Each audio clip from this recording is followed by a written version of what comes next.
there, I'm a Master Gardener from Hamilton County, Tennessee, and I would like to talk to you today about propagation by division of our root systems. We have four main systems that we use to propagate. One is our bulbs, then we have the rhizomes, we have the cones, and then we have the tubers. The one I have in my hand right now is the daffodil bulb.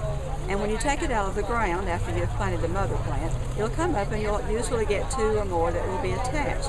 It's a simple matter of breaking them right apart, and then you have two, both the mother and the daughter plants. And then you plant those back into the ground the proper length. Then we walk over.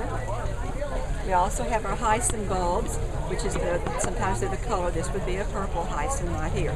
The way you always know to plant the bulbs is twice the circumference of the bulb. That's how deep that you would plant them in. The larger the bulb, the deeper it goes.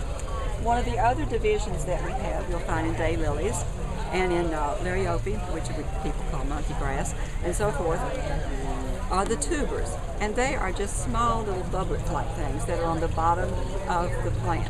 And each one of these little stalks, after you come out of the cluster, actually is a plant. If it happens to be dry when you buy it, just soak it for just a little bit and then put it in the ground, and you have got that plant. The next one we have is the rhizomes. And this what you get from the iris and from the canna lilies and plants of that nature. First of all, this was the mother plant. When we was planted, in a couple of years, it would produce two more. They are easy just to break off. Right in the areas where you would see the indentions, just take the knife and cut them apart, and each one of these becomes another plant. Just cut them in two and you've got the second plant. The last one that I will talk to you about is the cones. And